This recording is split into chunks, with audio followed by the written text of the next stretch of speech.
bienvenue si vous nous rejoignez dans Lyon Week-end. Je suis très heureuse de vous retrouver pour ce week-end de Pâques. Joyeuse Pâques à vous sur BFM Lyon. Toute l'info locale de proximité. Nous sommes le samedi 8 avril à la une de l'actualité.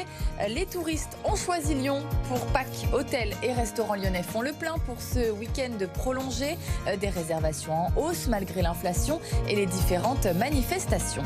Ce Lyonnais veut devenir le premier chef handicapé meilleur ouvrier de France. Après un AVC il y a 3 ans, Jérémy, ancien chef étoilé, veut décrocher le col tricolore. Un véritable challenge après avoir cuisiné dans les 4 coins du globe. Qui décrochera sa place en demi-finale de Challenge Cup? Le Loup Rugby retrouve Toulon cet après-midi en quart. Après avoir été opposé en finale l'année passée, les Lyonnais veulent absolument garder la couronne.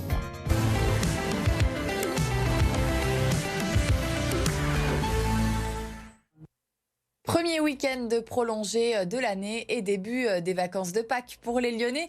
C'est chargé sur les routes de la région ce samedi dans le sens des départs avec du orange, du monde sur la 6 et sur la 7, notamment pour descendre dans le sud. Ce sera du vert en revanche pour demain en Auvergne-Rhône-Alpes dans le sens des départs et des retours. Du monde sur les routes de la région pour ce week-end de Pâques, mais aussi à Lyon. Malgré l'inflation et les manifestations, les touristes sont au rendez-vous. Un week-end très attendu pour les hôteliers et restaurateurs lyonnais. Noémie Loisel et Arthur Blé. Il est 19h20 ce vendredi soir et les clients se pressent déjà dans ce bouchon lyonnais. Un week-end de Pâques qui signe l'arrivée des touristes. On est complet tout le week-end, effectivement. Il y a une grosse demande et beaucoup de gens et de touristes qui viennent sur Lyon durant ce joli week-end pascal. En plus, on a le soleil, donc c'est agréable. Même constat chez cet hôtelier qui a vu ses réservations augmenter. Les gens qui ont pris leur week-end finalement restent une 3e nuitée, donc pour lundi. Dimanche, on a plus de 60%. Ouais. Ce qui est un bon résultat pour un dimanche. Sur un week-end pascal, ce bouchon lyonnais reçoit en moyenne 50% de visiteurs en plus. Un lieu incontournable pour les touristes en voyage à Lyon. On a un grand retour des étrangers. Les Américains sont présents, les Européens, Italiens, Allemands, Anglais. Voilà, Lyon a repris, je dirais, son dynamisme et sa fréquentation d'avant Covid. Un week-end pascal qui s'annonce donc fructueux, mais ses gérants restent tout de même inquiets pour la suite de la saison. La clientèle est là et présente quand il y a un peu d'apaisement au sein du centre-ville. Effectivement, quand on a les manifestations en semaine, c'est un peu compliqué pour avoir de la fréquentation dans nos établissements, surtout le midi. Beaucoup d'annulations, que ce soit de la clientèle professionnelle ou touristique. Donc c'est vrai que avoir un week-end comme ça, c'est positif pour nous. Selon une plateforme de réservation d'hôtels, Lyon est la 2e ville la plus recherchée par les touristes après Paris. Dans l'actualité également, cette disparition inquiétante d'une jeune fille de 13 ans à Givors. Maïssa n'est pas rentrée chez ses parents depuis ce jeudi. Un appel à témoins a donc été lancé par le commissariat de Givors pour retrouver l'adolescente scolarisée en 5e au collège Lucie Aubrac de Givors. Maïssa serait accompagnée d'un jeune homme de 16 ans, Enzo, habitant en région parisienne. La dernière localisation les situe dans le centre-ville de Lyon. Si vous avez la moindre information, vous pouvez contacter le commissariat de Givors ou appeler le 17. À la une également, les urgences de Villefranche en crise depuis ce vendredi avec 30% de médecins en moins. Le service de l'hôpital ne peut plus accueillir tous les patients. Seules les urgences vitales ou qui ne peuvent attendre sont acceptées. Des soins plus qualitatifs pour les patients et des conditions de travail plus agréables pour les soignants. Une décision que ne comprend pas ce médecin urgentiste de Villefranche. Écoutez. C'est pas un soulagement. Nous sommes en train de réduire l'offre de soins sur le territoire. Je ne pense pas qu'on peut prendre ça comme un soulagement. Ça fait partie de notre job jusqu'à un certain point. La question qui se pose, c'est jusqu'à quand on peut imposer à des médecins de travailler jour et nuit, entre guillemets, sans effectif correspondant. La situation elle nous inquiète surtout pour les patients. À partir du moment où on réduit l'offre de soins et où on est moins nombreux aux urgences, la prise en charge médicale ne pourra pas se faire de la même façon. Deviendra-t-il le premier chef handicapé au col tricolore?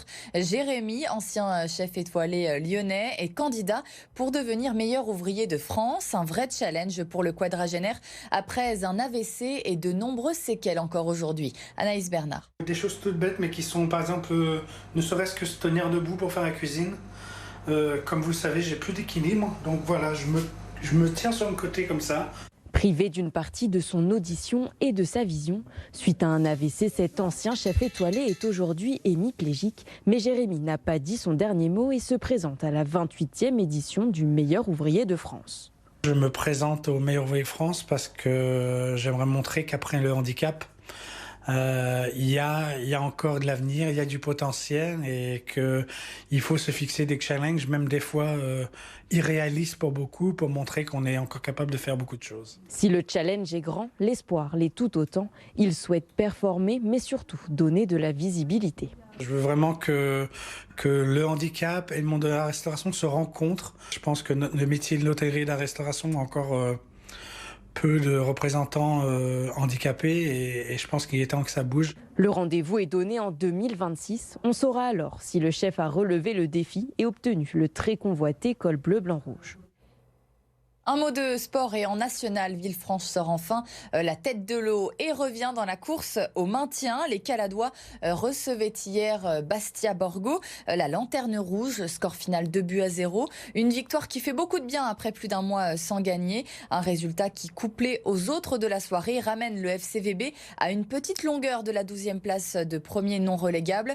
Plus que 6 matchs pour espérer remonter. Prochaine rencontre vendredi à Versailles pour les Caladois. C'est un retour brillant avec les Bleus pour la Lyonnaise Eugénie Le Sommer. Les joueuses de l'équipe de France l'ont emporté hier soir à Clermont face à la Colombie. Un début de mandat réussi pour le nouveau sélectionneur des Bleus, Hervé Renard. Pourtant mené 2-0 après 50 minutes de jeu, les Françaises ont retourné la situation en inscrivant 5 buts, dont 2 doublés de nos Lyonnaises de l'OL, Delphine Cascarino et Eugénie Le Sommer. Pour son retour en sélection, l'attaquante a tenu à associer cette réussite avec son nouveau coach, Hervé Renard. Je vous propose de l'écouter. À ce moment-là, j'ai pensé à lui. C'est lui qui m'a fait revenir.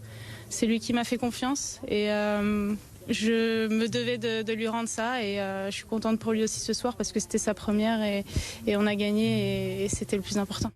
Chez les garçons de l'OL, match prévu demain contre Rennes. Après la déroute face à Nantes en demi-finale de Coupe de France cette semaine, les Lyonnais sont toujours en course pour l'Europe. Le milieu de terrain Corentin Tolisso était en conférence de presse ce vendredi. Il sent son équipe capable de réussir ce gros sprint final. Écoutez. Faut tout donner, faut qu'on y croit. Voilà, comme je vous l'ai dit, il reste 9 matchs. On a encore des adversaires à jouer qui sont devant nous, Nice, Reims, Rennes. Et c'est sûr qu'il va falloir absolument gagner dimanche pour espérer atteindre cette place européenne.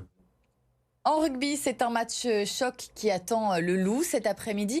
Un choc franco-français, quart de finale de Challenge Cup à Toulon, au Stade Mayol. Les deux équipes étaient déjà opposées l'an dernier, cette fois en finale. Et souvenez-vous, le Loup avait croqué les Toulonnais. Maëva Komsi et Arthur Jean.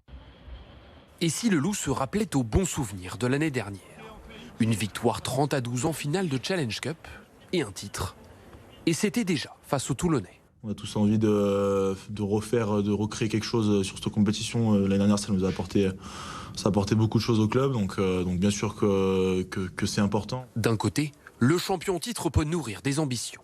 Puisque la semaine dernière, les hommes de Xavier Garbajosa ont fait preuve d'une force mentale impressionnante, inscrivant 18 points dans les 10 dernières minutes pour faire sombrer le Stade Français. La victoire de la semaine dernière est venue au bon moment. On restait sur 2 défaites sur un mois finalement. Donc les joueurs, sans être moroses, mais ça c'est vraiment mon point de vue. Il fallait gagner rapidement. Donc là, cette victoire a fait du bien. Mais de l'autre, cela fait déjà 2 fois que les Lyonnais ont affronté Toulon cette saison pour 2 défaites à la clé. C'est la seule équipe qu'on n'avait pas battue cette année encore. Ça, c'est des choses qui alimentent aussi les joueurs au quotidien. Et c'est certainement un levier sur lequel on appuiera demain et après-demain pour vraiment finir la préparation du match. Difficulté supplémentaire à surmonter, l'absence au bord de la pelouse de Xavier Garbajosa. Le manager lyonnais suspendu 1 semaine pour son comportement envers un arbitre il y a 2 semaines face à Toulon.